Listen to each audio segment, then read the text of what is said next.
We're going to welcome in our good friend Jeff Hines. And, Jeff, just before we get into the basketball, just kind of your take, it was a monumental day, especially in this state, watching a guy like Nick Saban hang it up.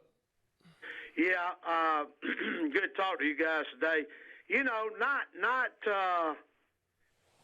as we all expected. Guy 72 working 14-hour days, 16-hour days. It's a little bit tougher at 72 than it is 62. But yeah, I was kind of taken aback, and I was sitting there with my wife last night. You know, I'm kind of sad about this because, man, that guy's had a grip on college football for a long time.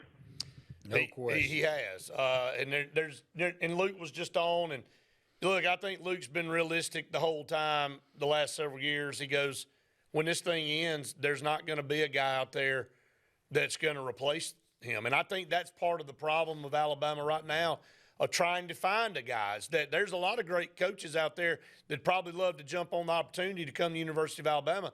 They just don't want to come follow him because they know no matter what they do, they'll never meet expectations. So we'll continue to talk about this and follow this for however long this search goes on through our Sports Blitz programming. But we do want to shift gears and talk Auburn basketball, because Auburn basketball right now is rolling. They're one of the top 4 teams in the country, according to Ken Palm. They moved up to number 16 in the rankings, Jeff.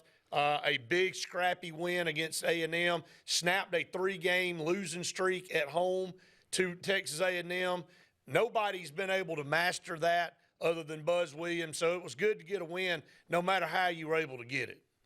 Yeah, no question. Go back to Saturday and the performance that was in Arkansas, unbelievable. Not sure that I've seen an Auburn team defend the way they defended. And I'm going to be quite honest with you, just from my eyes, I thought Arkansas quit. And I think that's very rare in college athletics today, that a team quits. I think Auburn's defense was just so suffocating that it just made them want to quit. And I think that was a result of the biggest loss in that arena.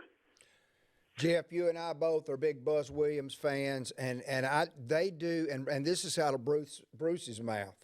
They do things different than anybody else in college basketball. They do as good a job coming off screens and either getting to the rim or pulling up for a mid-range jumper, which nobody does anymore, better than anybody in the country. And they're so stinking hard to defend, yet we hold them to no field goals in the last 9.5 minutes of that game the other night. Yeah, no question, and you're right. We're kind of talking a little bit about before you guys came back on the air. Buzz his stuff is so unorthodox. Yeah. I guess that's the only way I know how to put it. And even that 3-quarter, half-court extended defense, it just slows you down. It makes you pass it back and forth before you get across half court 2 or 3 times. I mean, just stuff like that. And I made a comment to y'all. I would hate to have to prepare for him or hit that type of team once a week, because it'd make you want to pull your hair out. But that guy does a really good job. And you know who had the scout for Texas A&M, of course? Of course, Stephen Pearl did. That's right. What scout does he not have when it's a big game? Yep, that's exactly right. You know, guys, I want to talk about the standings. This conference, obviously, we're just into conference play, but this conference is good to top to bottom as we've ever seen. I don't think there's a clear-cut favorite. If you look at the standings right now, Auburn, Kentucky, Georgia, Mike White's doing a great job, by the way. Unbelievable. Yeah. Alabama's 2-0 and LSU's 2-0. That's Auburn's next opponent. Then you got a boatload of 1-1 teams, but you look all the way down to third from the bottom. Everybody in the league's already got double-digit wins, and there's a chance, and this never happened before, that when the dust settles at the end of the conference schedule, and actually you look at March Madness, that 9 SEC teams can make it into the tournament this year, which is almost unheard of. Yeah. Yeah, that's very realistic. That's not fodder. That's very realistic stuff right there. And look, I'm gonna take you guys back. Did Alabama not just squeak out of Memorial Coliseum at Vanderbilt with a win, and then go and just annihilate what I think is a pretty good South Carolina team? Very good South Carolina team. Most improved team in the league. It was a 1-point game at half, but came out and obviously did a great job of making adjustments and just smothered South Carolina. But if you look at this right now, Auburn's sitting at the top of the league with 13-2 overall. Kentucky's at 12-2. Georgia 12-3. There's a lot of teams, the South Carolinas, the LSUs, the Georgias, the Ole Misses, that are the reason that this conference has a chance of getting 9 teams in. Oh, no question, Brett, and David. He will back me up on this. Go and look at the coaches that have been hired in the Southeastern Conference, and let's just go right over here to Oxford, Mississippi, and look at that guy and look what he's doing. They scored 103 last night, by the way. Yeah, there's no question.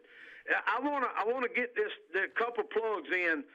One that still I'm having a hard time grasping this. Jalen Williams, the winningest player in Auburn basketball history, and 2, I think Coach Pearl has moved up to number 2. Is that not right? That is He's right. number 2 on all-time wins at Auburn. That is correct. Todd yes. Cliff, yeah.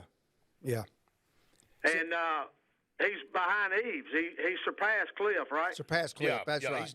He's number 2 by himself. That's right, surpassed Cliff. Right. And Jeff, the team that we've got coming in Saturday beat Texas A&M by 15 last week. So at A&M. There ain't a night you can go out there and just say, yeah, this one's going to be easy. It's insane. Not in this league. No. Well, let's look at A&M. Joe Nye didn't have one of his better games. Right. Baker, CBM didn't have one of his better games. Well, there's several. Our guards didn't play well. Yeah. Do what? The guards didn't play well either. No, guards didn't play well either. But you still win by 11, and I get it. That's distorted a little bit. It was closer than the score ended. But still, that tells you everything you need to know about this team and how well they might not play well on offense, but you can rest assured they're going to defend you. Absolutely. I love that we can win by 11 and we go, man, I don't know, we didn't play well. So Exactly. Hey, Exactly.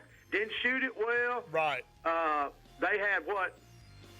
David, you might know this, 16, 17 offensive rebounds. 18, I believe. Yeah. Yeah. Hey, Jeff, hate to cut you loose, brother. We got to get to the last break. But Appreciate it, guys. always Next appreciate week. it. Thank you so much. Next week, brother. Jeff Hines, man, we love having him on. We have him on every Thursday. Stay tuned. One final segment coming up right after this.